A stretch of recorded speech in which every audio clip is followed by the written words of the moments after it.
Shake, shake! Hi everyone, this is Yana Smakula. Welcome back to my channel.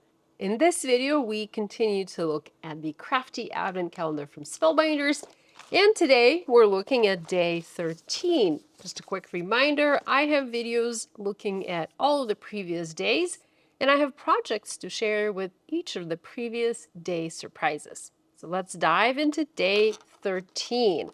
This is pretty big, so I wonder if this is like a border die, a set of stencils, or an embossing folder. What do you guys think? Oh, that is so pretty. Little flowers. I bet that's an embossing folder. Yep, it is. Oh, this is so cool. Now let me go ahead and find the previous embossing folder. Was this one. Okay, so these are the same size. So we now have two mini size embossing folders. I am super excited to give this one a try. And just a reminder, this embossing folder, the design part of the folder itself measures about 1.25 inches by, let's see, that's probably 5.5. Here's a look at my card created with day 13 surprise. I did something different this time. I decided I would combine or layer embossing. So I used this embossing folder and I embossed a panel of cardstock. This is Tutu. I first embossed this panel. I did embossing on the side. And then I thought to myself, it would be nice to also have like a little strip in the center. So this is another panel that I embossed. Then I wanted to add additional texture over that embossing, so I used my molded frame embossing folder. I hope you guys are not tired of seeing this folder. And I added additional embossing, like additional layer of embossing over the original embossing. Now what this does, it of course flattens the original embossing that is created using this folder, or if you want to try this technique with other folders within your stash, it will flatten that embossing, not completely, like it's not going to be 100% flat. You'll still be able to see the design. Also, it depends on the embossing folder that you're using. This one, the molded frame, it has a lot of the open area, so you can see here, for instance, like this area, it doesn't press down very hard, so the embossing is still somewhat visible there. You know, if you're using a busy embossing folder, it might obliterate the design more. So just something to keep in mind. It's a fun technique to try, but the first embossing that you do, that's going to be flattened, and then whatever embossing you do on top, that's going to be visible. I could have embossed with a molded frame first and then embossed with this to make this much more prominent on my card. This is also something that's kind of fun to try, but I did it the other way around. So I also added a little Christmas cracker. I was in the mood for a Christmas card, and that's because I finally ordered a Christmas tree for my home. I have a little tree, not very tall, like 1.5 meters.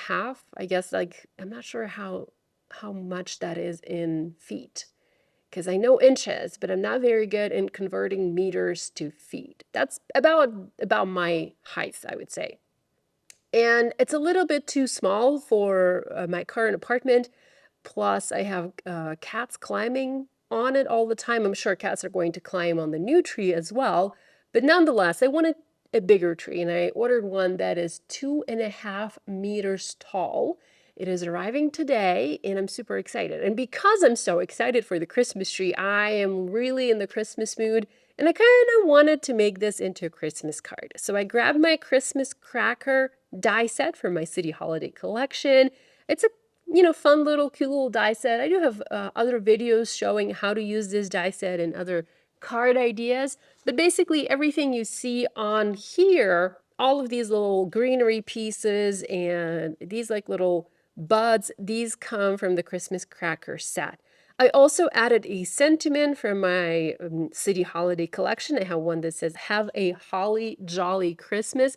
I was once again tempted to add a sentiment from the Ideal Moments sentiment set. For example, don't pay attention to what it says here. It says "get well soon," but imagine if this said "Merry Christmas." That kind of would have looked nice, I think. So I wanted to use those sentiments, but there wasn't a message that I have found suitable.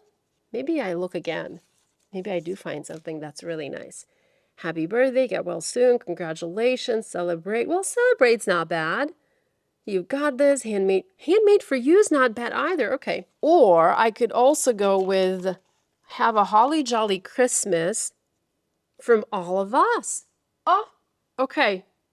It is settled. I'm going to add this little piece at the very bottom here because I really feel it completes my card. I feel like something was kind of missing at the bottom there, and these ideal moment sentiments, these are just perfect. We need another version of these or more additional additional sentiments like that. Hopefully Josie will design some. So, okay, here. Now this card is definitely finished. And then, I feel like I mentioned all of this. Then I just brought some dimensional dots from my stash. I used these. So they kind of look like they're white, but they're not white. These are the two-tone blue dots. I have 2 packs in here. So two-tone blue, and I use the lighter blue, which is almost like white. Very, very nice and pale color. For the colors, I went with tutu for the background, although I might have gone with chiffon. It might have looked a little bit, a little bit less busy, but I also very much like the maximalism or maximalist style in interior design. And whenever I use colors like this, that kind of reminds me of that style. So I'm not regretting using tutu, but you can also go with softer, lighter colors if you want this card to look less bold. So tutu, wild berry. I do have coral, so you can see a little bit of coral here. I originally wanted to use coral for the cracker, and I did die cut the cracker from coral cardstock.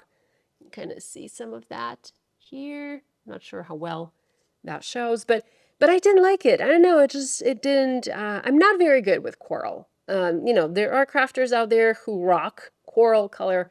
I struggle with coral. Maybe that's going to be something that I explore more in 2026. But for now, I add just like little bits of coral to my card.